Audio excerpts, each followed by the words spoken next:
Good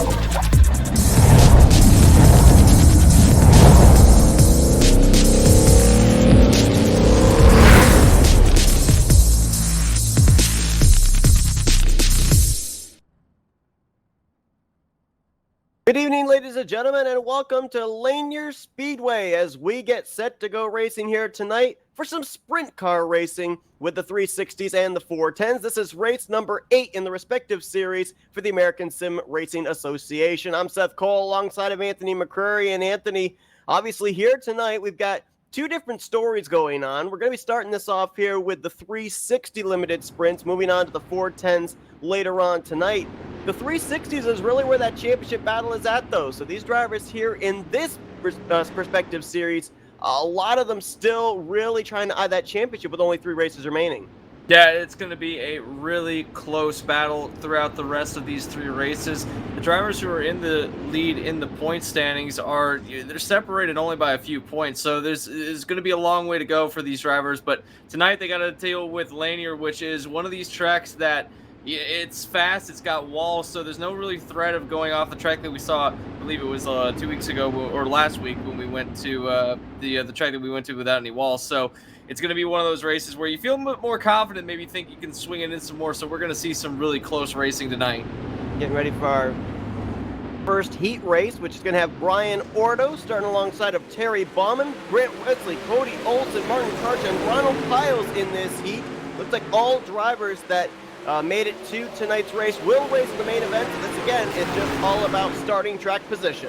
Yeah, and they're already getting really racy at the back. They went 3 wide going into turn 3. It looked like we got somebody that looks like they fell out of the session. I think Karch might have fallen out. He's actually come back into the session, popping right in front of everybody. 3 wide through turn 4. These drivers are getting really racy really quick, and I would wager to bet this is kind of what we're going to see throughout the rest of the night is nobody wants to give an inch here tonight. Brian Ordo ahead of this battle for second. Martin Karch in the pink car. Just ahead of him, the black and yellow of Grant Wesley. On that inside line is Ronald Piles. Now, back here behind them running in the 5th position, that car on the top side is the 6th of Cody Olson. Mentioned there's a championship battle going on as Grant Wesley swings around the outside trying to take the lead here with 2 laps to go in the heat.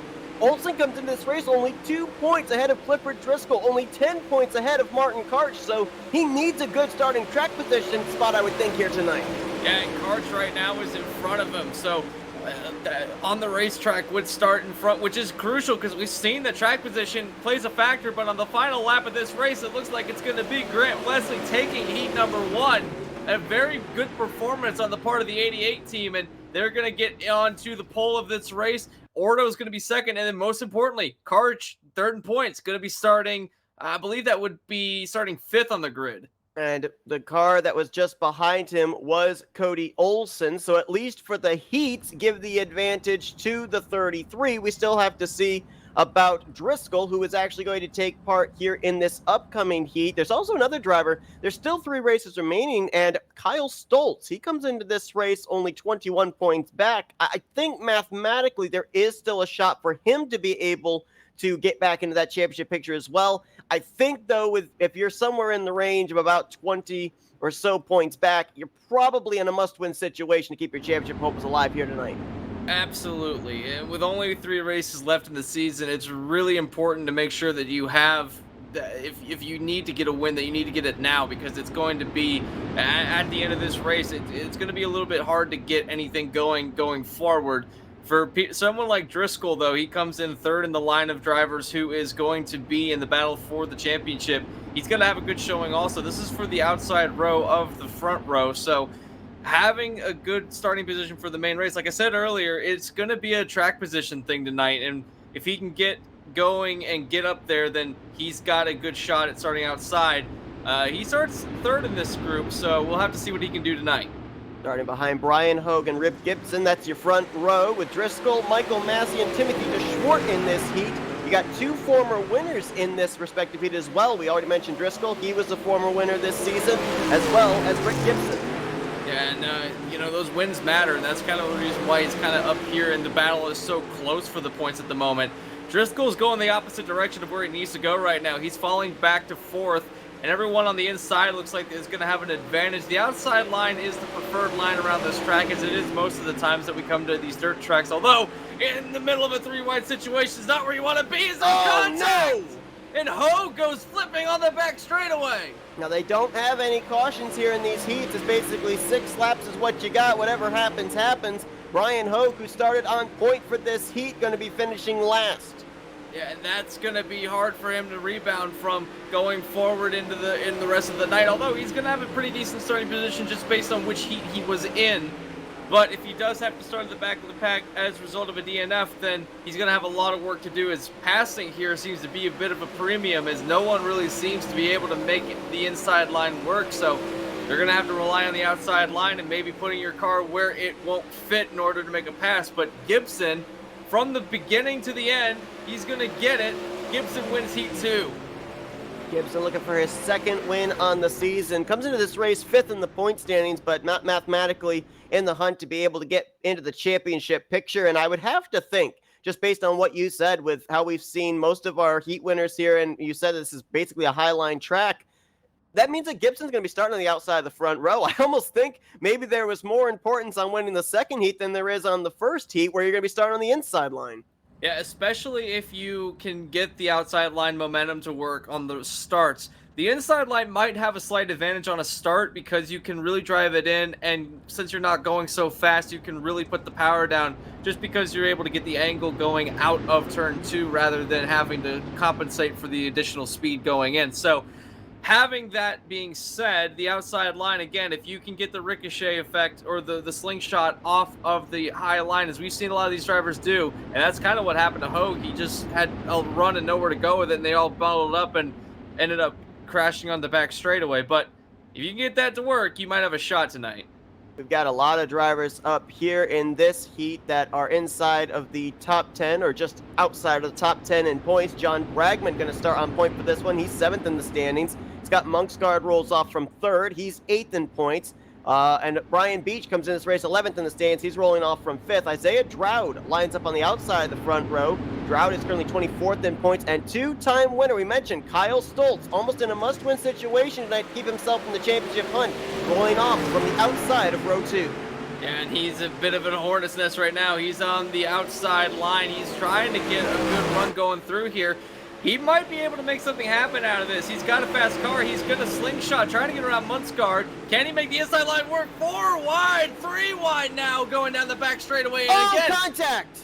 And now he's oh goodness, he gets nailed by Dowd going down the back straightaway. And I think that might be Stoltz's hopes for a good starting position dash, but he is going to be in the main event, so he might have a shot there if he can get something going. He looks like he's got a fast car tonight. This is incredible because if indeed Kyle Stoltz finishes 5th here in this heat, depending on what takes place in the consolation heat, which will be taking place momentarily, it almost looks like all 4 of our top contenders in the point standings won't even be starting up inside of the top 5.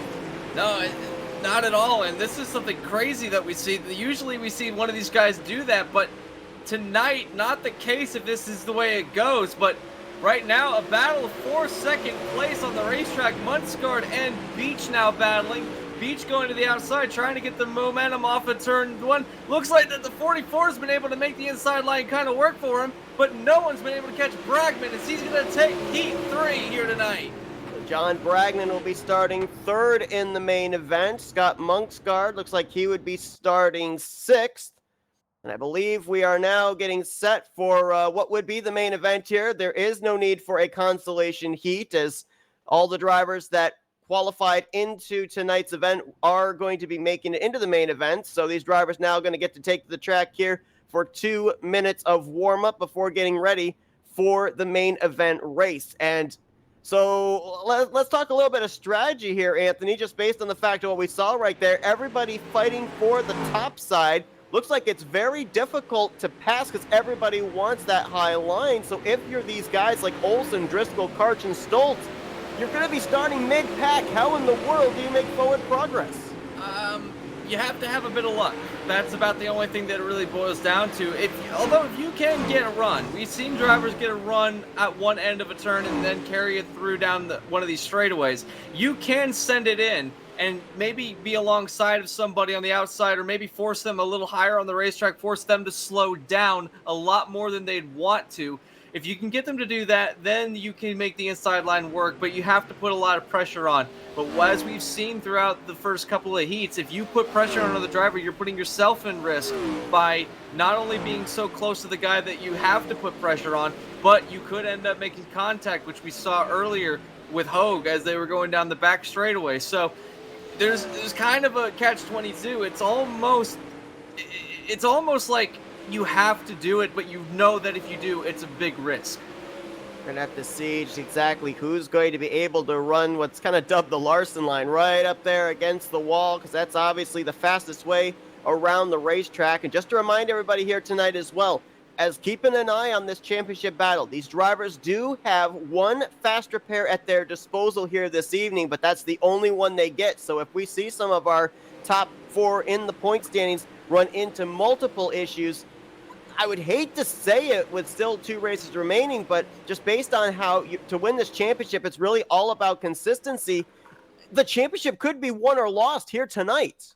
It could. We could be looking at a future champion being crowned based on finishing orders.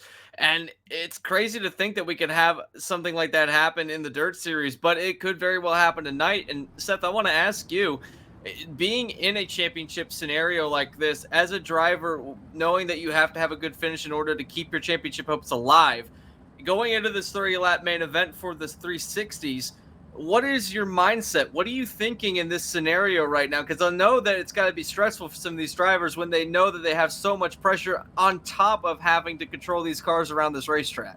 Well, see, yeah, it's a catch-22 because you might want to get yourself to a safe spot, but the safest spot might be at the back of the pack. To counter that, if you're at the back of the pack, we're at a short track. So there's no guarantee that if we go green the entire way, that you may end up getting trapped a lap down. So it's almost kind of you have to take the risk, I think. You have to put your car where you don't necessarily want to, hope that it sticks, hope that the drivers around you are going to be able to hold it themselves.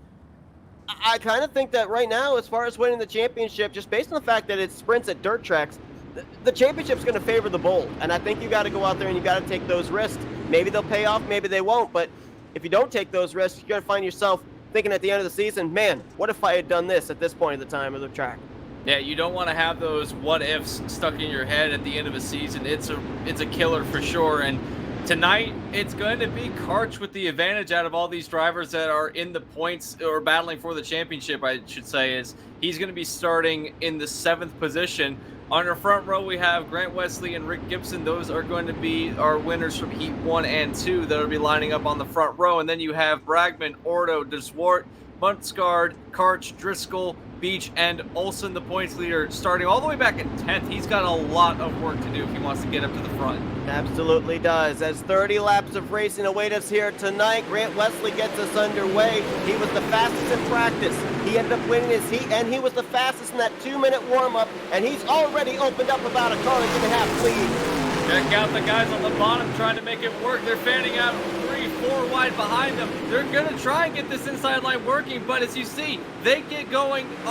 They have the advantage going into the turn, but by the time you exit the turn, it's going to be outside line with the advantage. Is Wesley able to keep the power down and the momentum as he's got a big lead going into turn number 1 at the moment. Although Gibson and Karch, check out Karch. He's already made his way up to 3rd. He started 7th. That's a fantastic move up by the number 33 car. Alternatively, Olsen's going the wrong direction. He's fallen back to 12th, now 11th in a battle for this position. He's in a big hornet's nest. It looks like that car is not happy at all. And I'll tell you who is moving to the front as well, and that's the 5 of Kyle Stoll. Started this race all the way back in the 14th position. In just a matter of 5 laps, he's worked his way up to 7th, and now hounding Michael Massey for 6th. Wesley's lost the lead now to Karch. Karch and Gibson are now battling for that top spot. And this is, yellow's out on the racetrack. I was about to say this is what he needed. The 18 of Beach is around in the back. Looks like he may have had an issue up in turn 4. Car went up towards the pit road exit area. It doesn't look like he flipped over or anything. Might have gotten a little tag from behind. We'll go back and take a look. I'm looking at it at the moment, and you're going to be surprised at what happened. No one made contact. I think he just ran into turn 3 a little bit too fast. There's another car behind him as well. I believe that might have been the 63 of Driscoll. Almost looks like the both of them may have taken the corner a little too fast. Both of them look like they ride the wall there through 3 and 4, except Beach does it a little bit more. Yeah, Beach actually got stuck up on the wall where the concrete and the catch fence meet, so he had a bit of a moment going into turn 3, but no one looks like they were caught up in it, outside of perhaps the 63. And depending on how much damage is on the 18, he might be able to get away without using a fast repair, so a big break for him if he can indeed do that. He's going to be starting quite a ways back after we go back to green, as he is mired now back in what I think is going to be the 15th position as soon as our relative catches up. We do have a driver that did come down and take a fast repair here, so for these remaining 24 laps or so, Scott Monksgaard is going to be stuck with what he's got. He'll be starting back in 16th, green flag back in the air as Martin Karch gets us back underway. And what a statement win it would be for Martin Karch here tonight. He's the only driver up in the top 5 in points that hasn't found victory lane yet this season.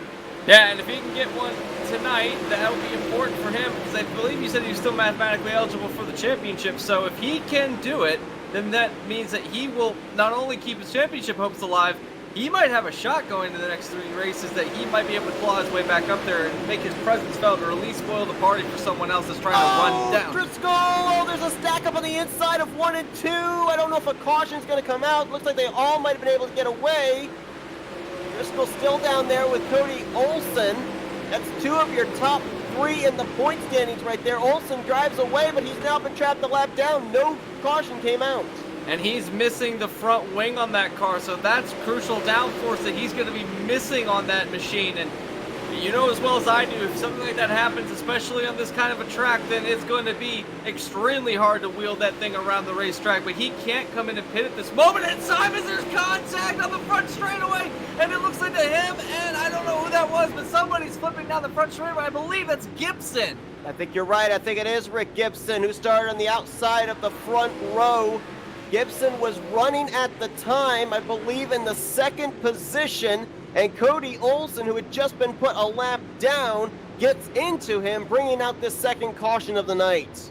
Oh, man, that was a wounded car on the part of Olsen, so I know it was hard for him to struggle with that car, and being the points leader, you don't want to have to come down pit road and get that fixed, because you know for a fact that if you come down during green, you're going to lose so many laps and you're never going to get them back. But just hard racing, he didn't quite have enough to keep it straight, and man, Gibson just on his side going down the front stretch. I want to go quickly and look here at the first incident that kind of led to all of this happening. And it was, I believe, Driscoll in the 63 and Kyle Stoltz in the 5. The 2 of them make some contact coming out of turn 2. It's going to completely block up the inside line. I know that Olsen was one of the drivers collected up from this. I thought I saw maybe another driver in it also. Oh, it was Michael Massey that was able to avoid. So that's what gives the damage to Cody Olsen on the front end of his race car, and then we'll jump ahead here to the contact between himself and Rick Gibson, who actually, because of the fact that Gibson was upside down, he's losing time on pit road, having to call a tow. Otherwise, if he had been back on all 4 wheels after his flip, he would have just been able to come down pit road, get a fast repair, and that would have been it. Yeah, that would have been it for him, and man, a tough situation for all drivers, but we're back to green flag racing at the moment, and actually we're now back under yellow. It looks like maybe the 38, no, the 5 has gone the wrong way. That's Olsen again, has gone the wrong way on the racetrack. I think that's the 6th. Kyle Stoltz was the cause of this yellow. Stoltz, a 2-time winner this season, as this was right on the initial restart, looks like. Some contact between himself, and I believe that might have been the 45 of Michael Massey. Yeah, there was just a little contact between Massey and Stoltz, and that was enough to send the 5 around. Good thing is that nobody seemed to get into him after the incident happened, so he's able to get away pretty much clean from that one. Just beat the pace truck, so that would have been unfortunate if he got stuck behind the pace truck, but was able to get it going the right direction, so I think he might have gotten away with a pretty big incident that could have happened.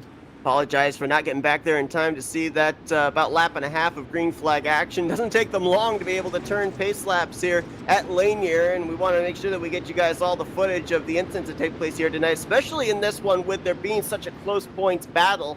To update those four that are still in the hunt for that championship, Martin Karch leads this race, and then all the other three have been running into issues. Clifford Driscoll's back in 11th. Kyle Stoltz back in 13th, and Cody Olsen currently in the 15th position. So this could be a huge points night for Martin Karch as he enters into the second half of the race. Yeah, he has got a fast car tonight, and he's gone back into the lead of the race. Wesley and Bragman are battling for second place.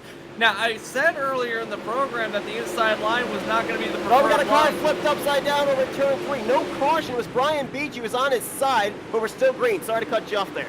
No, that's fine. That's important. That's a big thing that could have brought this battle for the race lead to a halt. Now it's going to be a battle between Wesley and Karch, and I was saying that Karch has been the only one really to make the inside line work to his advantage, although now we're seeing why the outside line can do, because Wesley, with a full head of steam coming through, he's going to take the lead going down the front straightaway. If that was the end of the race, Wesley would have had it, but Karch trying to make that inside line work, but I don't think it's working out as well as he'd hoped for right now. Look at the hands moving inside the 88 of Grant Wesley's sprint car. You can see the head moving back and forth. Poor Bragman got the wall a little bit. Sorry to cut you off, but man, that could have been bad for the Force. He got a huge piece of the front stretch wall. Battling for third place with Timothy DeSchwart, who crosses up in front of him, and now Bragman crosses him back down to go into turn 1. Michael Massey, Ronald Piles enter into this as well. You got about 4 or 5 cars. Look at Driscoll around the outside. Driscoll trying to make that car work. That car looks like it's going forward. It doesn't even look like it's turning the way out, but she's got it facing the right direction. And man, we see a lot of these drivers get sideways, but when you see one of these sprint cars going what looks like to be straight through a turn, it's kind of eerie to watch because you're used to seeing them going sideways. But he's got a whale of a run. Look at him around the outside trying to get around to Swart and Bragman. Driscoll realizes the situation here as well. He came into this race 8 points ahead of Martin Karch, but only 2 points behind Cody Olsen, who right now is mired back in the 10th position. Driscoll trying to head into USA next week as the new points leader. Yeah, he's trying to take it away, and he's in a good spot to take it at the moment because if you look down the order, Olsen has worked his way back up to 10th. So give credit where credit's due. He's used a fast repair, obviously, but now he's been able to make his way back up to what is now 9th. He's got a long way to go if he wants to get back up to that top 5. He's got time to do it, though. With the amount, I say he's got the time to do it. He's in the wall, it looks like. And he's got Kyle Stoltz on the top side right behind him trying to reel him in. Stoltz, I do not believe after he was involved in the last caution that spin, I don't think he came to pit road. So I think he still has a fast repair to work with as they are nearly 4 wide back here. I mean, this is a horrible place to be if you're Olsen and Cart or make that Stoltz. Yeah, if Stoltz and Olsen at the moment, just hoping that no one runs over them or they don't run into anybody else as they are 3, 4 wide going through these turns, and they're able to do that, but you don't want to do it as Stoltz gets a piece of the front stretch wall as he almost rode up it. You got to be careful because we've seen tonight where that could happen and you get a little bit of contact on the wall. It's going to ruin your race, but we've only got 2 laps to go.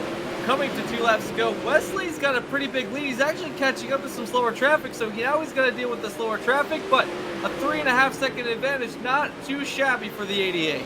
Grant Wesley coming into this race, 15th in points, no wins on the season. We know he loves the high line dirt tracks. He's going to come around and see the white flag. We've had an exchange for second. Driscoll has gotten around Martin Karch.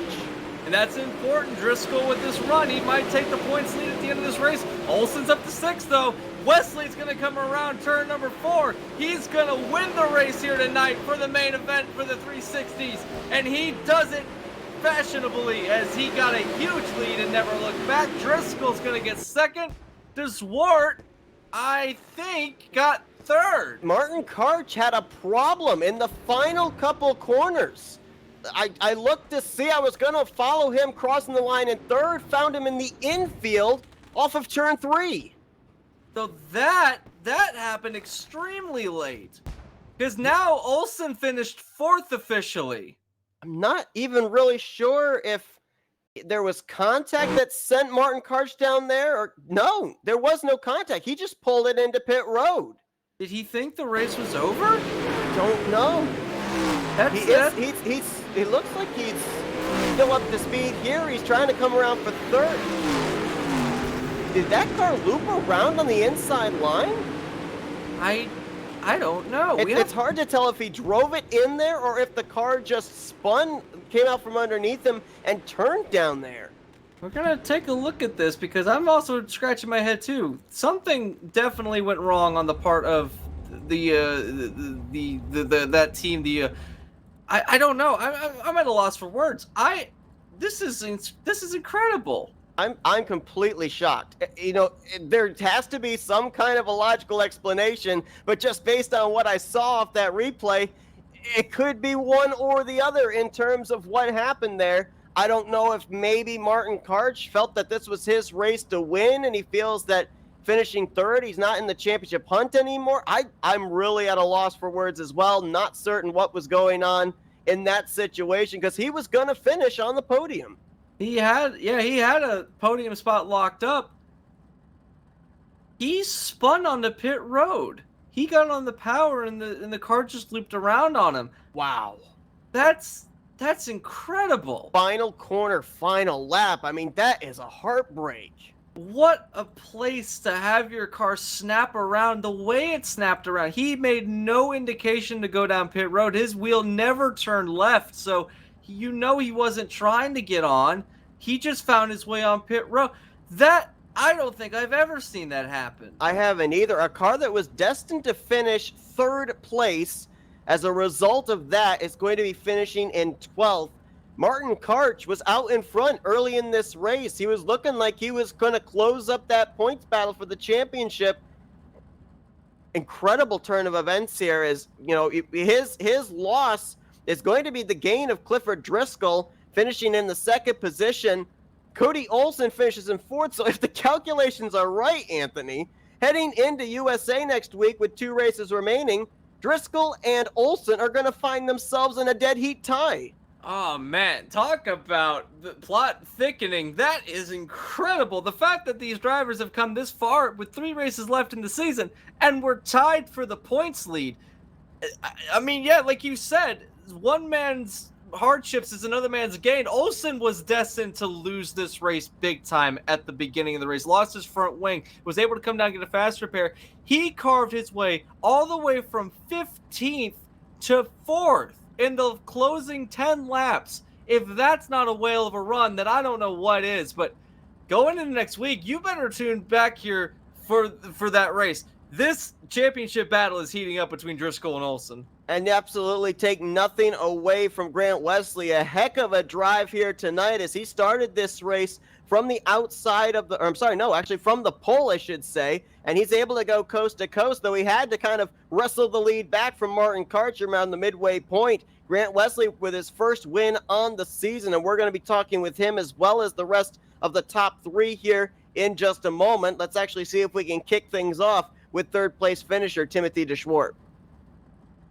User was moved to your channel. Hey, Tim, it's Anthony and Seth up here in the Flatout Racing Network studios. You got us? 10-4, I got you. Wow. What an unbelievable 30 laps that one was. Seemed to fly by here with you guys going into that long green flag run, but we saw you have to kind of work your way up there into that third position. Seemed like a lot of people really liked running that high line, but a lot of other drivers were able to run that inside line. Where did your car feel best? Mine felt best on the bottom. You just have to slow roll it around the bottom. I've tried up high a couple times. My car was just loose, and so I just went back downstairs. A lot of drivers have some difficulty here, especially in the middle of the pack. You were able to stay ahead of a lot of that mayhem. Is really track position a key thing when you come to dirt tracks like this? Oh, for sure. You want to try to do good as you can in your heat race and just try to improve your starting position for the future as best you can and try to stay out of trouble. Yeah, we saw a lot of, speaking of trouble, we saw a lot of that around the racetrack. There was 3, 4, 5 wide sometimes even back in the middle of the field, and being able to come and carve your way through the field, it had to be a little bit nerve-wracking knowing that unlike some of the other tracks we've gone to, this one isn't particularly the widest on the straightaways. In the turns, it's pretty wide, but it seemed like there was pretty much a one-groove racetrack on the top side that was able to get the fastest speed. So you had drivers whizzing around you on the top, you had drivers whizzing around the bottom. It just seemed like it was cluttered, and it was kind of kind of eerie going around this track. What was it from your perspective?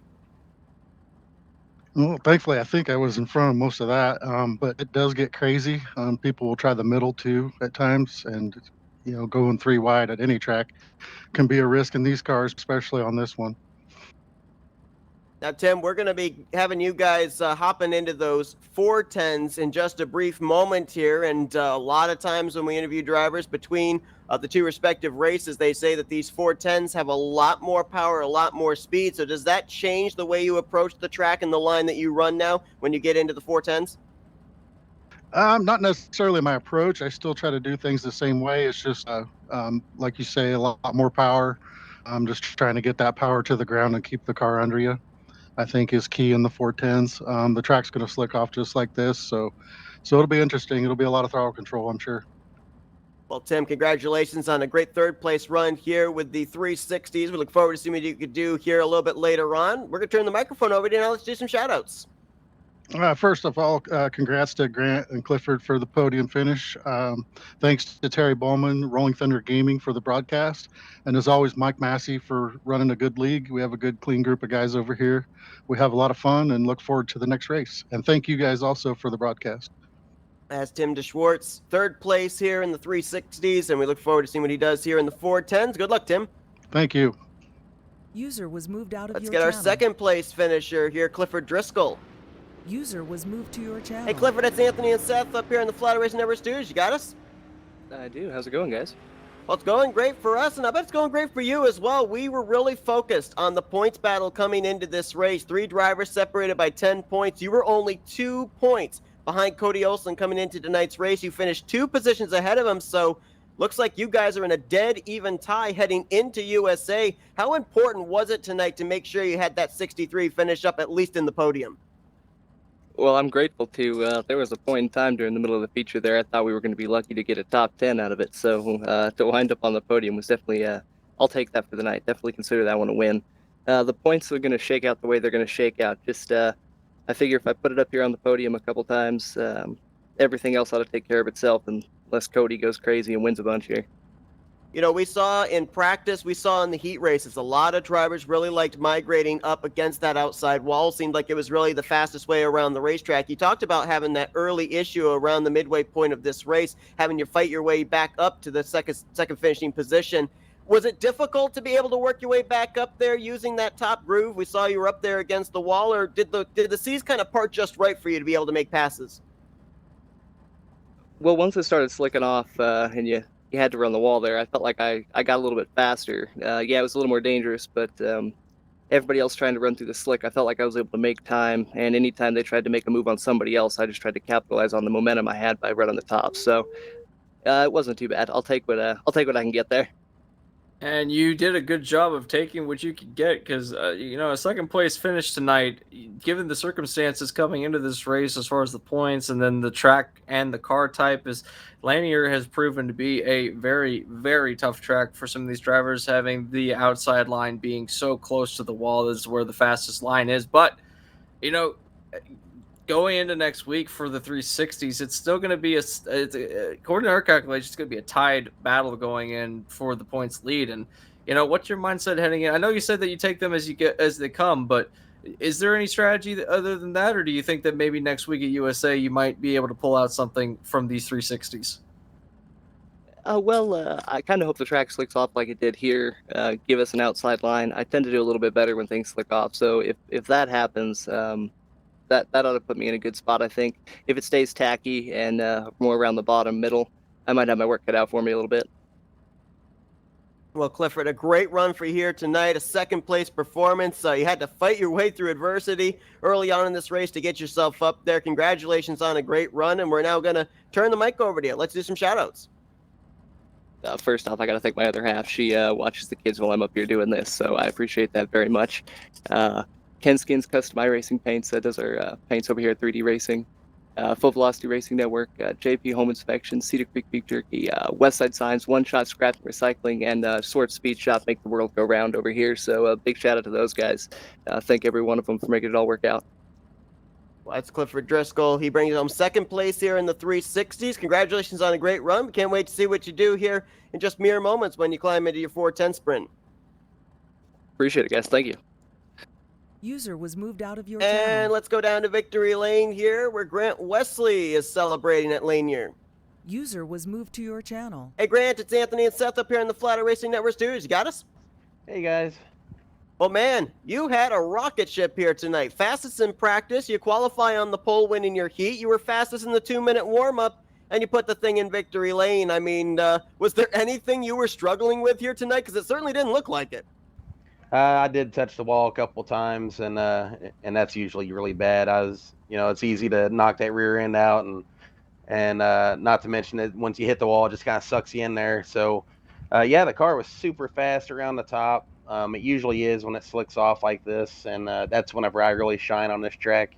I'm kind of mediocre whenever it's got moisture on it. But yeah, whenever it slicks off, there's a lot of grip right up there by the wall. And once you learn how to drive the car up there, you're light years faster. All right, so we know that the 360s don't have quite as much power, quite as much speed as the 410s, which you're about to be climbing into. You mentioned touching the wall here a couple of times in the 360s. So now what is your strategy if you're running that high line in the 410s? Do you have to take the corners a little bit more gingerly, or is it the same approach? No, if you're on top, you got to be 100%. And it's pretty much the same approach because even in the 360s, when the track slicks off, if you hold it wide open, you'll light the tires up even down the straightaway. Actually, in fact, you got more grip in the corners and you can actually pin it wide open there. But it's the same thing. As the track slicks off, you got to have throttle control and keep the tires under you and be patient. Yeah, it's going to be an intense race for the 410s here as well. Speaking of the 410s and the 360s, next week it's going to be at USA, which is going to be a bit of a interesting thing for the 360s as the points battle is big. But what are your goals going into those races and your goal going into the next race, the 410s here at Lanier? I know that you want to win. I know that's always the goal, but you think you can get it done going double down at Lanier in the 360s and in the 410s? And what's your goal for next week? Yeah, the goal is to win. My work schedule hasn't quite allowed me to make all the races this season. So, we're just having fun. And yeah, next week at USA, I think that's a pretty good track for these sprint cars. It's kind of, for the dirt tracks, it's kind of the super speedway of the dirt tracks. The sprint cars are pretty wide open there. Well, Grant, great performance for you here tonight with the 360s. So we look forward to seeing if that speed carries over into the 410s. We're going to now turn the microphone over you. Let you do some shout-outs. Yeah, I'd like to thank RTG for putting the money up to sponsor the broadcast tonight and help the guys here at Azra. I'd like to thank Michael Massey and all the guys that helps him for putting on such a great show, such a great place to race. I'd like to thank my teammates at XFM, Rolling Thunder Gaming, and my girlfriend for allowing me the time to do this. Well, that's Grant Wesley in victory lane here tonight at Lanier with the 360 limited sprints. His first win of the season. Congratulations, Grant. As Anthony said, we'll look forward to seeing if you can maybe double down and sweep the weekend here tonight at Lanier Speedway. All right, thanks for the broadcast, guys. User was moved out of your channel. So one race in the books, and as we said, this was going to be the one tonight to watch in terms of the points battle, and no doubt Lanier playing its part into this one, Anthony. I mean, we thought Martin Karch was going to close up the points gap. We saw what happened in the very final corner of the very final lap. Clifford Driscoll, though, able to finish 2 positions ahead of Cody Olsen. 2 races left, those 2 guys in a dead heat. That's going to make USA next week and Volusia, the season finale, just so much more important, I think, for those 2 drivers.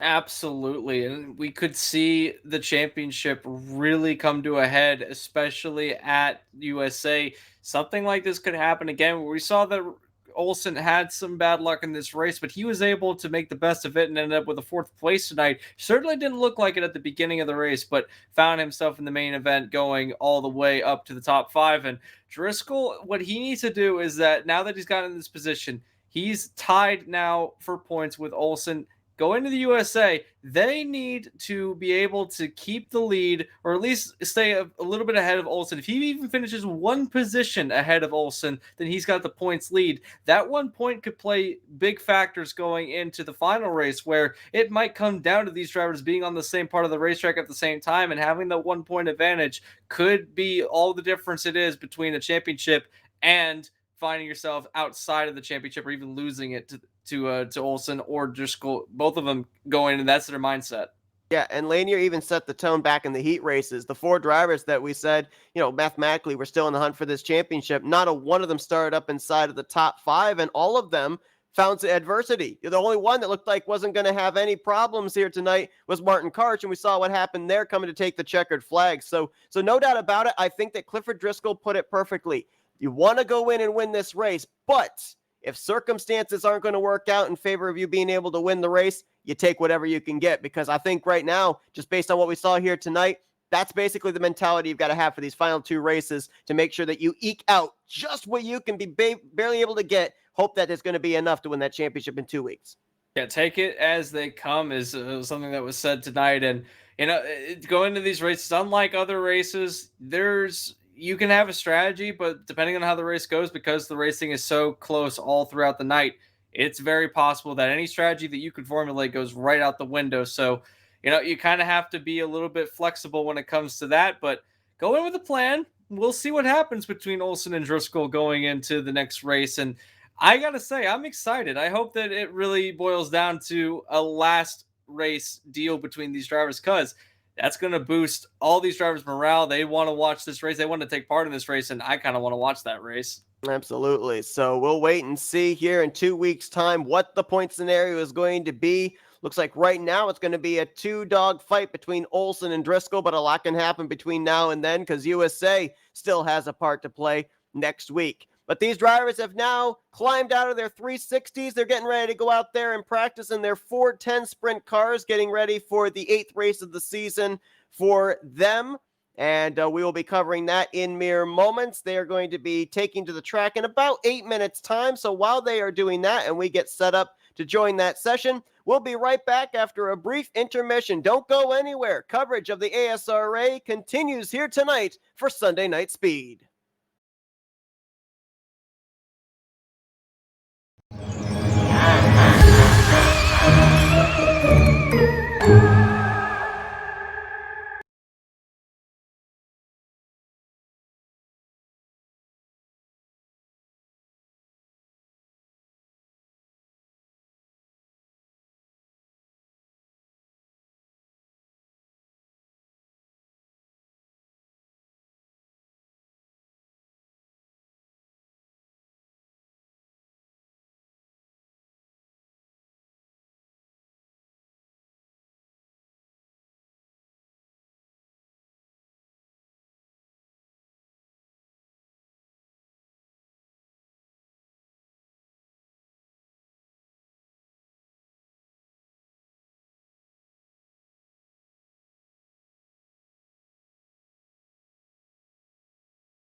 We welcome you back here to Lanier Raceway as we get ready for race number 8 of the ASRA Sunday night speed. This is the 410 sprint cars getting ready for the first of their heats, preparing for the main event. I'm Seth Cole alongside of Anthony McCurry. And Anthony, I mean, we saw an unbelievable race just moments ago with the 360 sprint cars. We know these cars have a little bit more power. Do we see the same type of racing, or do we see something just maybe a little bit different?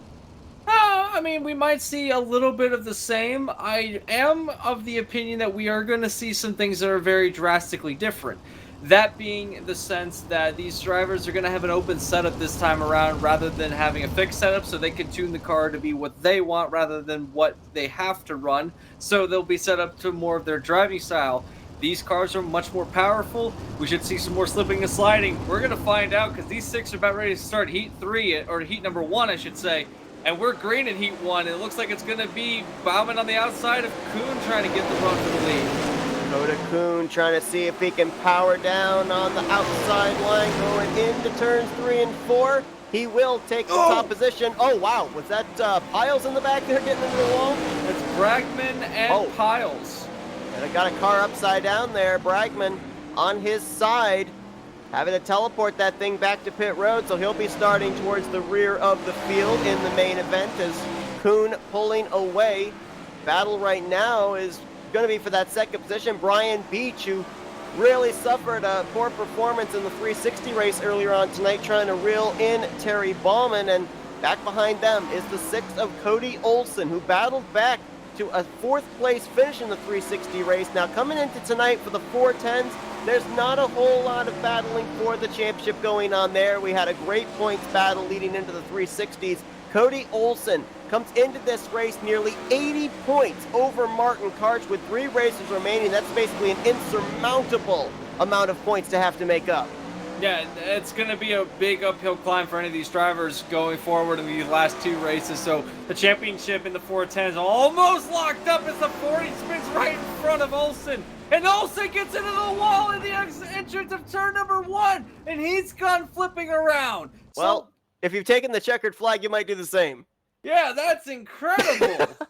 I didn't think you would do that on the last lap, but man, he just sent sailing. But yeah, Kuhn's going to win the race, and that was incredible. So we'll get ready for the second heat race here. So Olson, I believe, finished 3rd, so he currently would be scheduled to roll off from either 4th or 5th. I believe it would be 4th place here tonight in the main event, looking for his league-leading 4th win of the season. As we're going to get set here for the second heat, Rick Gibson, Isaiah Drow, Scott Monksgaard, Michael Massey, and Brian Ordo in this one. And I have to think, if there's one driver moving over from the 360s to the 410s that is looking for some redemption here in this second race, it's got to be Rick Gibson, because Gibson started from the outside of the front row in the 360 race. He got caught up in a wreck where he had to tow, finished multiple laps down. I think he finished 16th in that race. So we know Gibson's got the speed. He just needs the luck now. He just needs, he needs to figure out a way to get the end of the race and get into the lead. As he's a good start, he's got to find a way to finish out these races. And if he can keep his nose clean tonight, he might be able to have something happen for him. Starting front row of the heat race is going to be a big advantage, because now he's going to have the opportunity to put himself on the first row of the grid for the main event. Green flag is out. He waited a while before he let them go. When the green flag comes out for these drivers, it's in the hands of whoever's starting in front. So he took a long time to get going. Whoa. He hits the wall. Everyone stacks up. It's going to be kind of like this throughout the rest of the night. If this is any predecessor to what we're going to get later on, then man, it's going to be intense. I think after he got the wall, he had Isaiah Drown in the back of him, and you saw the front tires with the impact leave the racing surface almost into a wheelie. Man, these cars are so powerful that a wheelie, if contact is made, is not beyond the realm of possibilities. Man, these cars are so quick, so much more loose that we see the 360s be. So these drivers look like they're having a handful wheeling these cars around. These lap times, they're extremely quick. We're looking at sub 13-second laps around this track, and these races, if it stays green, it's going to go by super quick. So that has to be the back of the mind of these drivers. They have to get out front, and they have to stay there. Ever wonder what the drivers are looking at when they're sliding in the corners? This is on board with Scott Monksgaard, and you can see the dirt flying up there into the windshield, causing the visibility problems. It's another reason drivers want to be out in front. They don't have to deal with all the dirt and dust that's flying up in front of them. Yeah, visibility is a premium in this series, but across the line, Gibson is going to be starting outside front row of the main event. So, mission 1 done. Now he's got to be able to close out the end of the race going forward, and he's put himself in a very good position to do that as we're getting ready for Heat 3. It's only going to be 3 heats this race, and there's only going to be 5 drivers in this heat, as looks like that we're only going to get, I believe, my math is correct, and I'm not very good at math. We're only going to get, I think, 17 cars or 18 cars to start this race. Well, Martin Karch, who had a heartbreak on the final corner of the final lap in the 360 event, will be starting on point for this one alongside of Timothy DeSchwart. DeSchwart finished podium in the earlier race. Grant Wesley is in this. He was the winner of the 360 race just moments ago. Kyle Stoltz and Brian Hogue, the other drivers that are in this one, is, well, you see Grant Wesley. Ooh. Well, what in the world was the 33 doing there? It's like these guys are trying to warm up the tires or something. I thought you wanted your tires to be cool at a dirt track. Well, I mean, we were wondering if he can get wheelies in these cars, and I think that Wesley might have heard you because he was, Karch heard you because he was trying it out. Karch definitely can get a wheelie out of this car, but, drivers such as Karch, he spun onto pit road going to the checkered flag of the 360 race. He wants redemption from that. He was on track for a podium, so now he's got lined up perfectly to take advantage of this heat. He's got DeSchwart to the outside, and that race winner from the 360s, Wesley, behind him. Don't count him out. We're underway here lately for another race. Green flag in the air, and we're gonna focus a little bit on points here tonight, because as we said, it looks like Cody Olsen has this championship wrapped up, but 2 drivers that are in this heat is they're gonna go 3 wide. How about Kyle Stoltz? He just swung around 2 cars there through 1 and 2, and he's gonna take the 2nd spot from Grant Wesley. He is on a tear. He's running right against that wall here at Lanier. He's trying to get everything out of that car that he can. He's got his car set up perfectly for this track. He's going around the outside. Now, we saw Karch run the inside line throughout the 360 race. Brian Hogue just pulled a Martin Karch. He just spun it into pit road. And that's going to be a retirement for the 14. So another driver having pit road woes is on the inside line. You run the risk of looping it around, as we've seen that driver do so. The 5 of Stoltz has been able to make the outside line. Oh my goodness! Until he gets into the wall. Man, these drivers are all over the place. It's wheelie central here with these 410s, it seems. They caught more air than the 360s were able to. Man, this track has got rutted up so much since the start of the race. It's going to be that way throughout the whole race, but Karch is going to be able to hold on this time. He's going to win Heat 3. And he's going to be starting a very good spot for the main event. So that's something that he needed to have happen if he was going to be able to have a good run in the main event tonight. Another 30-lap main, and the way that these drivers are doing and the way that these cars are handling, I don't know, Seth. It seems to me like we're going to see a lot more intense race than we did in the 360s. Well, yeah, I mean, we just saw some unbelievable racing there in the heats. We saw drivers going up and into the air. And that's just the heats. We still got that main event, as you said, that's on the line. And I think as well, if you consider the situation we've got coming into this race and the remaining races for the 410s for the remainder of this season, the fact that right now it looks like Cody Olsen has got this championship wrapped up. All these drivers now have the mentality, go out there, do what you have to do to win these final 3 races. And I think that's why we're going to maybe in this series in particular see the aggressiveness kick up another notch, because these drivers now, there's not much to lose except a chance of going to victory lane. It's definitely going to be all about bragging rights going into these last 3 races, this race and then the 2 that we have remaining in the season. And because the points battle is such the way it is there really isn't much of one, as you said. So, and I've been in that position too, where there's nothing left on the line and you can just go out and prove yourself. And I've never personally been in the lead of a points battle like that. I've always been outside the lead of a points battle, but being able to have the inhibition of just running the race the way that you want to, knowing that there's nothing on the line, these drivers, we're going to get one whale of a show tonight, as Olsen proving that might be the clear favorite of the championship, as he's putting himself on the top of the board in the warm-up session. The way it's been all season so far has been Olsen at the front, so that much is status quo, but Karch right behind him. Karch might remember the 360s, and he wants to prove that he has the ability to win a race in the... Oh, goodness, as they run into everybody. There's a bunch of drivers that could win this one. You got Olsen, Dakota Kuhn, who won his heat, Rick Gibson, who won his heat. You mentioned, of course, Martin Karch, who won his heat, and that 5 car as well of Kyle Stoltz was laying down some good lap times in his heat. So there's about, I could see 7, 8, 9 different drivers that easily could take the checkered flag here tonight. And of course, don't count out Grant Wesley, who won the 360 race. He wants to double down this weekend, but just to bring people up to speed as far as that points battle we'll be watching, it's going to be for that second position in the standings, because Martin Karch and Timothy DeSchwartz come into tonight's race tied for second place. Michael Massey behind them, 4th in points, only 4 points back. So really that's going to be, I think, at least up towards the top of the standings where the points battle is going to be for the remainder of this season.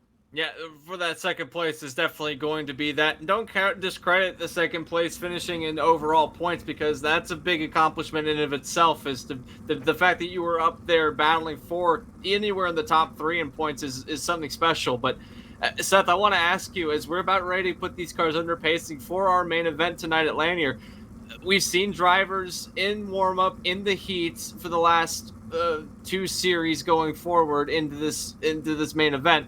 The 410s are fast. The 410s are going to be unpredictable. But out of these 16 drivers that are going to take the green flag, who are you favorited to win the race based on heats and based on warm-up? Because Kuhn is a pretty good choice. Although I'm looking back down here at some of these drivers starting in the back. DeSchwartz, Wesley, and don't count out Piles. We've seen him have some good runs as of late, so he might be able to make his way up to the front and take something here. The move that I saw the 5 of Kyle Stoltz make on the very first lap, passing 2 drivers, moving from 5th up to 3rd. Don't let that 5 car out in the race lead. We know that this track is going to rubber up as these 30 laps go on. Everybody's going to be looking for grip. I think that 5 is going to be up against that wall all night long. He's starting on the outside of row 3. I think you're not going to have to wait long to see Kyle Stoltz work his way up to the front.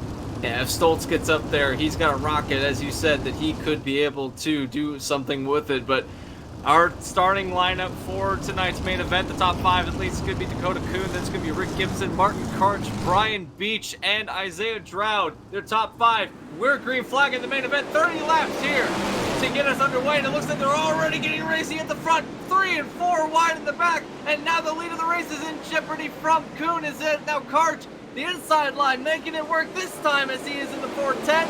He couldn't do it in the 360, so we'll have to see what he can do down there. Oh, someone's in the wall on the inside. I believe that was Olsen.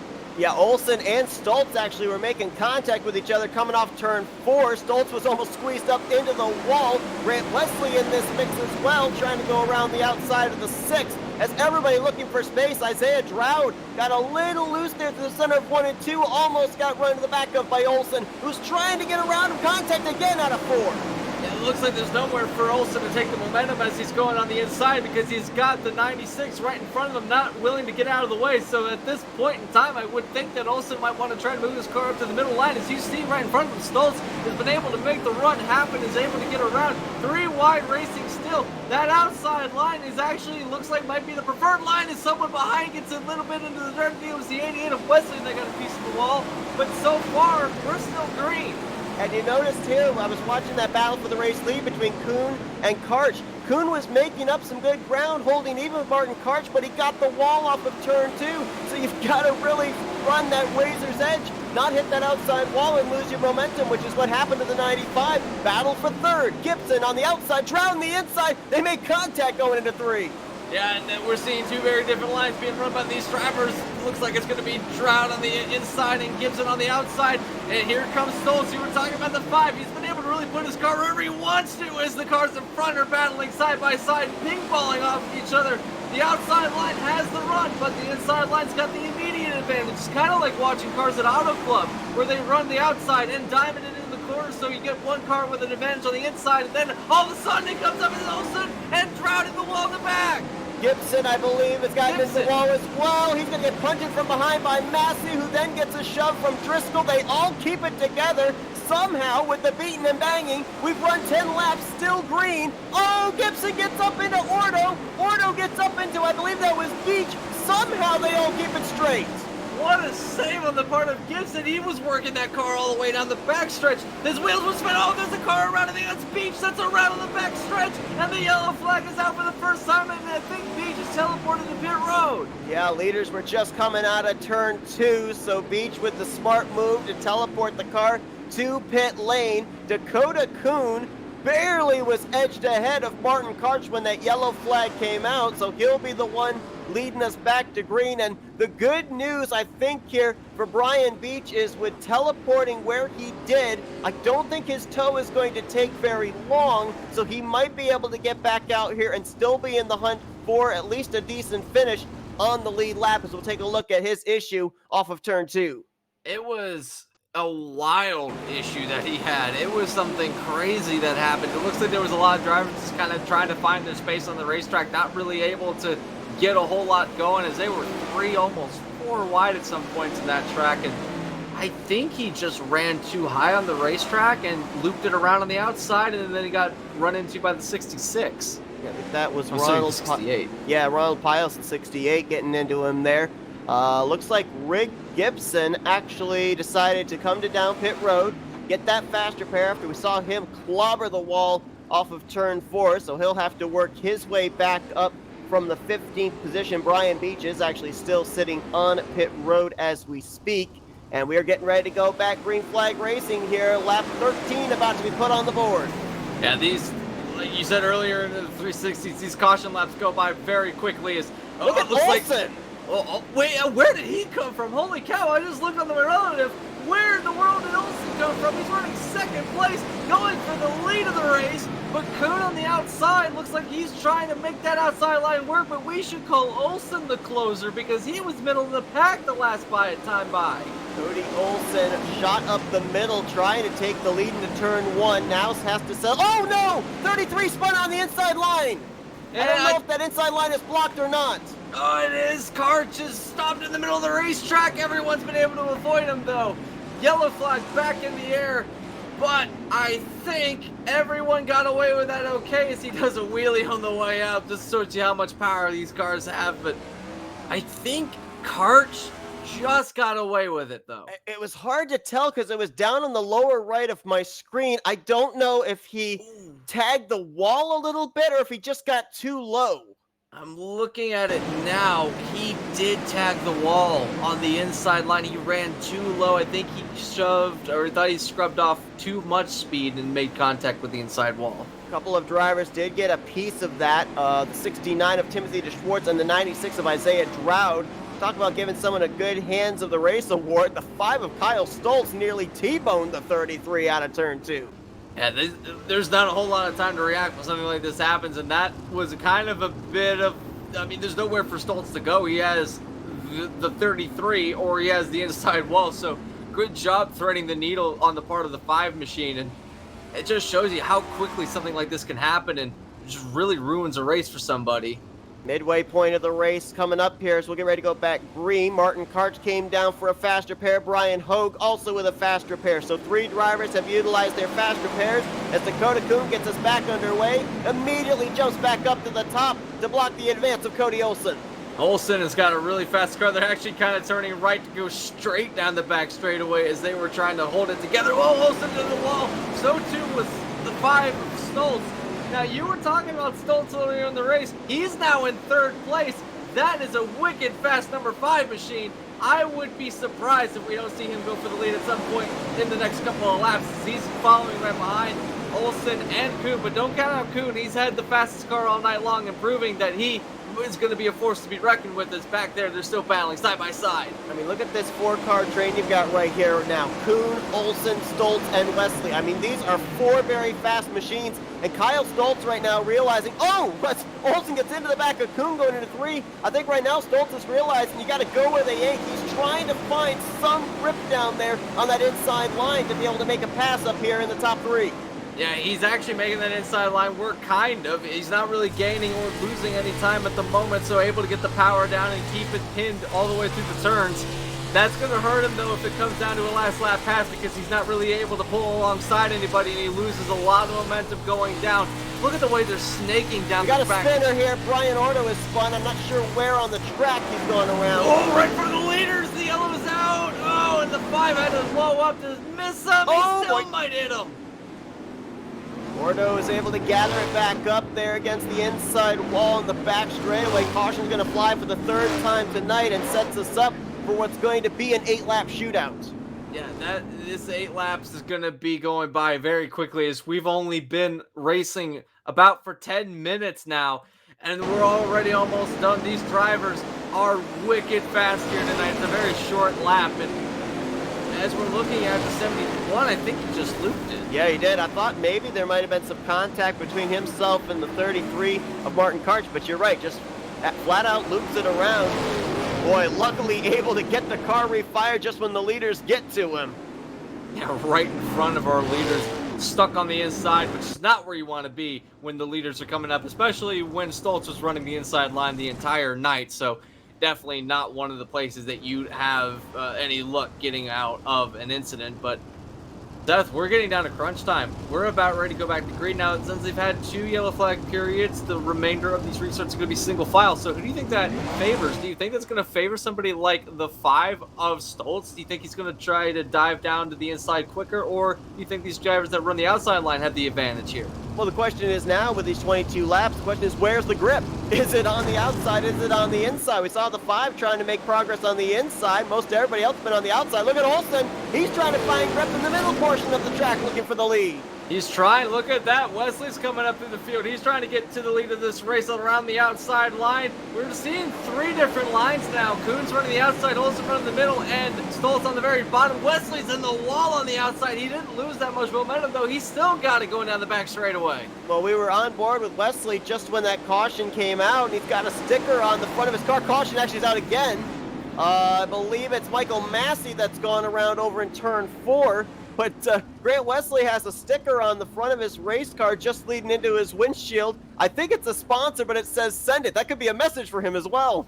Yeah, absolutely. Like, you have to send it. You can't be lenient. You have to just be on the throttle all the time. And I just look back at the 45, and if you haven't seen it yet, this is one of the more interesting spins that you're going to see tonight. Loops it around after contact from Piles, and oh well, if he didn't have rear end damage, he certainly did there, impaling the back of the car a little bit on the pit wall. He just kept going and never stopped, and then the wall was what stopped him. And I got him. You know, Massey's probably not too happy about what happened, but for me at least, watching it, that was one of the slower spins I've seen, and it was a slow burn. It kind of hit different. Michael Massey's going to come down. He's going to take on a faster pair here. Nobody else up there inside of our top 8 are going to be coming down pit road. They don't want to give up the track position, as it's going to be now a 6-lap shootout for these drivers. And, you know, you mentioned it earlier, too. 30 laps of racing, we only run the green flag last, but this thing has flown by because they're turning 12-second lap times under green flag conditions. Yeah, and Stoltz is not going to wait for the end of the race. He knows that the time is now. He's gotten into 2nd place. Oh, look at Wesley. Oh, wow! Oh, my goodness. Olsen sent it into turn 3, and now Wesley around the outside is going to pass them both. He set his sights on Kuhn, and now Kuhn's got a mirror full of Grant Wesley in the 88. Wesley won earlier tonight. He's looking for another win under his belt. Looking for the double down at Lanier. It's about 3 car lengths, and the caution is out as Terry Bauman and Brian Hogue have had an issue over in, I believe that's turn 3. And that is going to set these drivers up for another run to the finish. And you got to think that with the way that these yellows are coming out late in the race, it's playing some mind games with some of these drivers. And they're just trying to figure out, what do I got to do on the restart? Because now I've got a whole mirror full of these drivers behind me. See what happens to the 14 here on the back straightaway. Actually, the incident might have already happened ahead. Nope, there it is. Contact between Brian Hogue, and I couldn't tell who that was ahead of him. Might possibly have been the 4 of John Bragman that he got into. And Hogue getting the car refired, leaving the scene of the accident. I thought that Terry Ballman was collected up as well, but he was not. Terry Ballman was just running at the tail end of the field. So really a single car spin for Brian Hogue sets us up for what's going to now be a 4-lap shootout. Well, Ballman did go in and get some damage. He kind of clipped the back end of Hogue, and I think that's where he got some of his damage in the front end of the car. That being said, we are going back to green with a very short number of laps to go. I believe we're going to have, 4 laps to go at the start of this next restart. Kuhn, Wesley, and Stoltz, that's your top 3. Although, I have a feeling that this top 3 is not going to stay the same for much longer, because you got Olsen. We've seen that he's not afraid to put it into a turn if he needs to. We're back to green flag racing, and Wesley is still trying to get something done on the outside line. Ooh, Stoltz, I think, cleared Wesley for the moment for second. Still on the bottom. You got to be careful, because you could end up turning down to pit road. Battle still for second place, but if Stoltz can get good enough exit, it might be for the lead. Here's Wesley knocking on the back door of Kuhn, headed for 3. He'll cross to the inside. A little crossover move right in front of Stoltz, and they're gonna go 3 wide! and they've wrecked it. When Stoltz goes around, caution is out. Wesley is your leader. They did not take the white flag, which means it's overtime here for the 410 sprints. They were 3 wide, close quarter race. They practically into each other's cars coming off of turn 4, and Kyle Stoltz got the short end of the stick on that one. Oh man, that's a heartbreaker. What happened? There was a lot of things that led up to this. First, the dive bomb, the absolute man that is Grant Wesley, sent it into turn number 3, was able to get in front of Kuhn. That was the start of it. That kind of held up Kuhn. And then, out of nowhere, here comes the 5 right up into this, sandwiched everybody. And then Olsen runs in, and there's just nowhere to go on the racetrack. And I believe that was the 68 of Piles that ran into the 5 that was on his side over there into turn 1. So the wreck started in turn 4, continued all the way over midway through the first corner. And it's just, there's nowhere to go. It was right on the racing line. Everyone's at speed. And we've seen these cars, it's really hard to get them to slow down without spinning around. But, Seth, we're going to set them up for a 2-lap shootout, a green-white checkered. We just saw what could happen. Are we going to see more of it? Oh, yeah, there's more dive bombs to come. I guarantee you of that. Grant Wesley's going to control the restart. Kuhn, who has dominated this race, going to be in second. Green is back in the air already. Kuhn and Olsen make contact on the start-finish line. And they saved it. Somehow they saved it, but that's good news for Wesley. He's got clear track in front of him, clear track behind him. 1 lap to go for Grant Wesley here at Lanier. What can he do? Looking for the sweep here tonight at Lanier as he has taken the white flag. He enjoys over a 0.7 of a second lead. Back to Dakota Kuhn. Grant Wesley doubles down at Lanier, wins the 410 sprints. Holy cow. The way that he won this race wasn't easy either. That was a whale of the last few laps that he had to drive through, and he gets a double down. Seth, I don't know.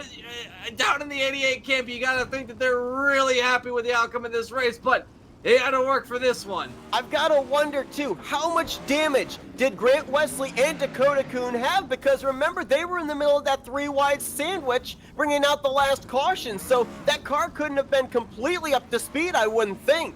Any damage that he sustained, he did not care. He knew that he had to do what he had to do, and he was able to get the good jump off of the restart. Got away from Kuhn and Olsen, who actually made contact going down into turn 1. Check out who is in 3rd place, though. Isaiah Drought out of nowhere is going to take 3rd place. So Olsen didn't even get the top 3 tonight, which is something surprising to me, at least. Yeah, Drought was one of the drivers up at the front that was very much so willing to work that inside line. I don't think we ever saw him run the top this entire race. And look at the elation for Grant Wesley, burning it down all the way around this racetrack. He knows just how much of a dogfight he was in to try and take the checkered flag in this one. And usually it's the ones you have to work for the hardest that mean the most. Yeah, this is going to mean a whole lot to him because it wasn't easy. He didn't lead the race until the last 2 laps. We got to remember that. He only took the lead on lap 29. So being able to take the lead when he did and able to hold on to the lead at the end of the race, that is something special that I don't think he's ever going to forget tonight. A double down. Didn't you say that he was winless coming into tonight's race, at least in the 360s? In both series, 360s and 410s, he told us that with his work schedule, he's not able to make all the races. Across the board here for Sunday Night Speed, 0 wins. He's got 2 of them here tonight. Yeah, double down at Lanier. You got to think this is going to be a special night for the 88 camp. I said it once, I'll say it again. Grant Wesley has to be elated with the finishing results of this one, but down through your top 10, look at the way that this race finished out. Wesley, Kuhn, Droud, that's your podium. Then you got Olsen de Swart, who we were actually looking at to maybe get into the lead of the race at some point, finishes the day in 5th. Martin Karch somehow survived and got a 6th place out of all of this despite some earlier incidences. And then Muscard, Bragman, Hogue, Piles, that's your top 10.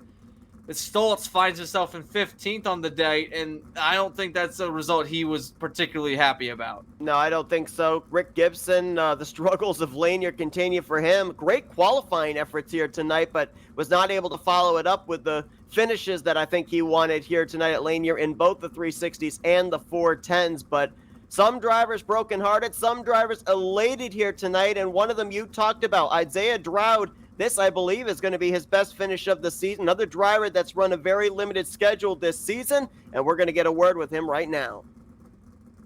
User was moved to your channel. Hey, Isaiah, it's Anthony and Seth up here in the Flatout Racing Network studios. You got us? Yes, sir.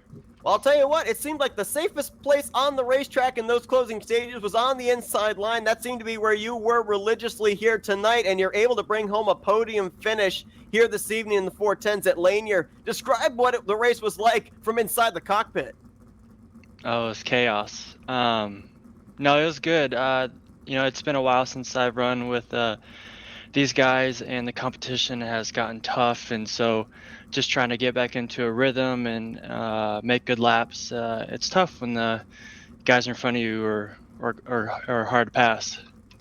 You talk about getting into a rhythm. We saw, quite a number of cautions. I think there were 4 of them in the course of this 30-lap event. But not only that, you guys swapped over from double file to single file restart. So how difficult is it when you've been running side by side on restarts to then kind of have to get into a system of single file and get back into a rhythm that way? Well, it works out good when you start on the inside and you want to run the bottom, but when you get stuck on the outside, I think that happened in this race, and it's just tough. You just kind of have to buy your time to get down or to the top, depending on wherever you're running. But I feel like it opens the racing up a little bit more when it's single file. People get a little bit more patient, and I think eventually the racing does usually end up getting better. I mean, these cars were on ragged end all race long. It was just a dogfight from start to finish here at Lanier. Now, as a driver, knowing that you're in these battles, it's got to be a little nerve-wracking sometimes being around these drivers that are running the inside, the outside, the middle line, and being sideways for most of the lap. Was the nerves a little higher tonight, being how fast these laps were and how many lanes there really were to pick from, that there was never a moment where there weren't drivers around you? Oh, for sure. I mean, I think my heart rate's still up. It's exciting, especially when the competition in this league is phenomenal, from top to bottom. So no matter if you're up front or in the back, it's always a little on edge, because not only when the track gets slick, you just hope that the line that you are about to commit to is the right line, and you don't get collected up with somebody else, or you don't want to take somebody out on purpose or on accident. So it's always entertaining. Well, what an incredible run for you here tonight, Isaiah. Congratulations on a 3rd place podium performance here in the 410s. Great performance for you here tonight. We're going to turn the microphone over to you now, and we're going to let you do some shout outs. Okay, well, first of all, I want to thank Terry and Rolling Thunder Gaming for putting on the broadcast tonight. Terry has done, he's been a great supporter of this league, and he's getting better, and it's exciting to watch him. But I want to thank Michael and American Sim Racing Association for this league. It's always been fun to find a good league that's competitive and week in and week out, and it's a good time. But first of all, I just want to thank my Lord and Savior Jesus Christ for this opportunity to play this game with these guys. It's an opportunity, and hopefully I can put it on the podium next week. Well, that's Isaiah Droud, brings it home P3 here tonight at Lanier Raceway. Congrats on a great run. We look forward to seeing what you can do here in the final 2 races at USA and Volusia. Thanks, guys. Let's now go User was down and moved see out if of we your can get our channel. 2nd place finisher, the pole sitter of tonight's race as well, Dakota Kuhn. User was moved to your channel. Hey, Dakota, it's Anthony and Seth up here in the Flatout Racing Network studios. You got us? Yeah, I got you. Man, I mean, you kept your car up front all night long ahead of most of the mayhem, but then the closing stages, the mayhem found you. You had about 3, 4 drivers all around you. I want to go to that last restart because it looked like you had the strongest car of the night. You ended up having the 88 be able to pull the slide job on you, but if you'd been able to shake the 6 just a little bit earlier in that green-white checkered, did you have something for this race win? Oh, I don't know. I mean, I can't restart on the top there. I kind of knew I was screwed when he went up there and restarted, but it is what it is. It was going to be hard in 2 laps, and I was just trying to play it safe there, and can't keep restarting and expect nothing to happen, so it is what it is.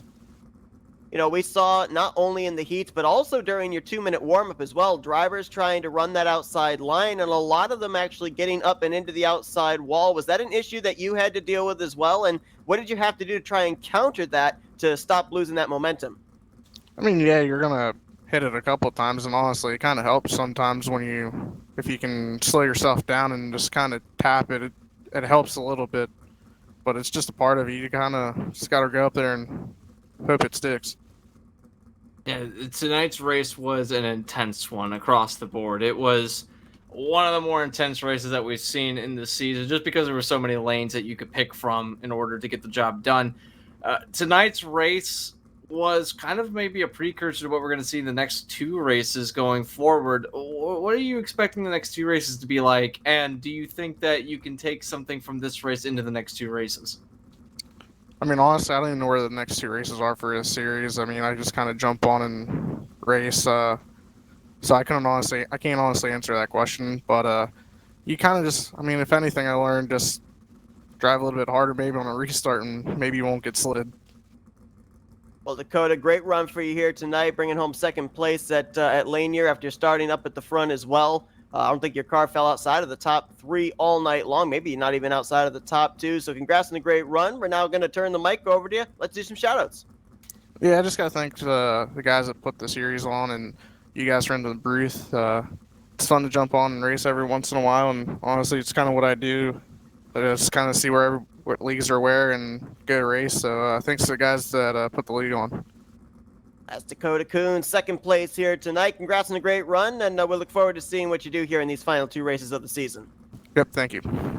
User was moved out of Last your but not channel. least, for one final time, we go down to Victory Lane, where Grant Wesley's pretty familiar how to get there, I'm sure, after winning the 360 race earlier on tonight. User was moved to your channel. Hey, Grant, it's Anthony and Seth again up here in the Flatout Racing Network studios. You got us? Oh, so good to see you guys again.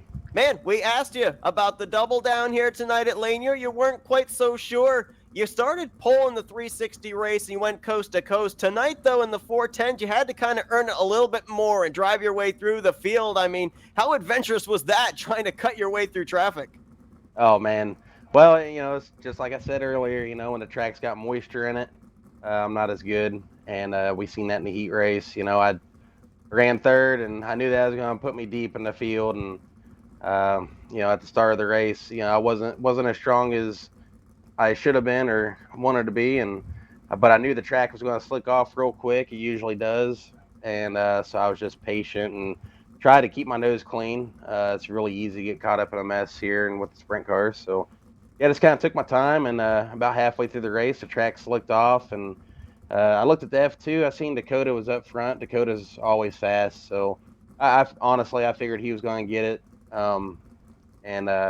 Yeah, so I ended up patiently working my way to the front and had a few restarts, and there was 4 of us up there running the top pretty dang good, so I figured I was going to settle into 4th and had some restarts, and those guys weren't willing to settle for 2nd or 3rd, and they wanted to race and get down the slicks. I just stuck it up high where my car was working really good, and got up to 2nd and had a final restart, and I was able to slide Dakota there, and I felt like it was pretty clean. There's a little contact coming off the corner. I'm not quite sure what happened, but it was hard racing as far as I'm concerned, and it was definitely a hard-fought win. Yeah, we saw when we were on board with you when you were running, I think it was 4th at the time, the sticker facing into your windshield saying send it. You were able to do that to complete the slide job on Kuhn to take the race lead and eventually the race win. But I want to go over to turn 4, that 3-wide battle between yourself, the 95, and I believe it was the 5 of Stoltz on the inside line. All three of you fighting for the same piece of real estate coming off the final corner to the start-finish line. Did you sustain damage, and did you have to fight that damage on those final 2 restarts? It's really hard telling. I mean, I'm looking at my wing right now. It's been up. I think that is from post-race celebrations, but no, I don't think that's tore up too bad. And frankly, I'm not even exactly sure when you're talking about, because, I mean, you're running an in-car view. I'm looking at the wall and the track in front of me, so I really wasn't even looking at the mirror. I was just trying to stay 100% focused on hitting my line and keeping the tires under me. So, but yeah. Yeah, there's quite a bit. That was quite the celebration you did, by the way. I like the fact that you can get these cars up on 2 wheels and really put power down for these cars. But I mean, 2 completely different cars going into this race. You had the 360s, which were all on the same setup, and then you have these cars, which you were really able to work to your advantage. But I want to say congratulations. I think you hit every single point that I was going to ask you. So I'm going to ask you this question. How good do you feel right now? And if you do race the last 2 races this season, how's the morale heading into those 2 races? Oh man, I've had somewhat of a winning drought there. It's been a while since I've been in the victory lane, especially here at Azra. This season it's so competitive. We had an influx of really good drivers, even a couple of pro drivers that show up every once in a while, and yeah, it feels great to be in victory lane, and looking forward, I'm just going to take it race by race. I'm not racing for points. Just here to have a good time. Well, he certainly, I think, did that here tonight. Grant, 2 for 2 here this evening, taking checkered flags at Lanier. And we mentioned prior to bringing you in here the fact that across the board here in ARSA so far this season, 0 wins on the season. You got 2 of them here tonight. Congratulations. One final time, we're going to turn the microphone over to you, let you do some shout-outs. Yeah, I'd like to thank RTG, Rolling Thunder Gaming, for sponsoring tonight's broadcast. I'd like to thank Michael Massey and all of his admins for putting on such a great league for us to race with. My teammates at XFM, my girlfriend Brittany, and yep. Well, that's Grant Wesley. He goes 2 for 2 here tonight at the dirt track of Lanier Raceway. Once again, congratulations there, Grant. Go enjoy your victories, and we look forward to seeing how you close out the remainder of the season. Thanks, guys. User was moved out of your channel. A crazy 2 races here tonight, Anthony. I mean, we mentioned the fact that the 410's not much of a points battle going on, but what a race battle here for the checkered flag in this one. Yeah, there's nothing holding these drivers back now. The threat of falling outside of a certain points standing or a certain gap of points is no longer applies to a lot of these drivers. So they really don't have anything holding them back from making some of these moves. And I think that's kind of why we see these kinds of races come out, because now all it is just about bragging rights. You want to prove that you have the best car, you have the best driver, you have the best period. And it really brings out the best in these drivers. And Wesley, not in the battle for the points in either of these series going into tonight's race, not the 360s, not the 410s, but you can clearly see he didn't care. He won the race. He didn't care that there was a points battle in 360s, got the job done. Didn't care that there was a points battle. Well, there was a points battle for second place in the standings going into the 410s, got the job done in a pretty crazy fashion tonight in the 410s. And going into the next races, it's going to be the same thing for the 410s. The 360s is a little bit different because we got a tied points lead going into those races. But 410s, if you want to see crazy racing, that's where it's at. Yeah, absolutely. Nothing to lose for a number of these drivers. And I think that kind of was not only with Grant Wesley winning in the 410s, but also the rest of the podium there with Dakota Kuhn and Isaiah Drought, who run a limited schedule as well, being able to finish up there on the podium. Nothing to lose mentality. You want that checkered flag, you're going to go out there and you're going to get it. Now, next week, these drivers will be heading to USA Dirt.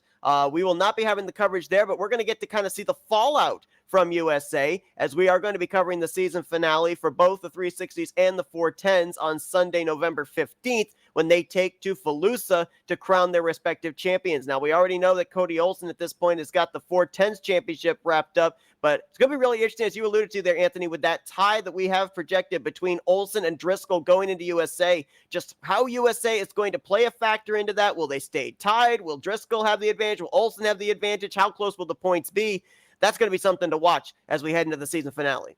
It's certainly going to be something that we're going to look forward to see what the fallout from USA is going to be going into the last race. And that last race, coming out of USA, if the points are so close, it's going to be crucial for those two drivers, because we saw that the hardships from some of these drivers tonight that were up in the point standings, it's very real. You have an entire field of cars that are running on the racetrack with you. So it's like every other series out there where once you get into the last few races, it doesn't matter who's fighting for the championship. All the drivers are still on the racetrack. So you have that as a factor. You have the unpredictability of the dirt surface. That's a factor, because over the course of the race, it changes. It gets slicker. It gets harder. It's one of those things. It's always changing. And, if it's still close, like I said, it's going to be must-watch television.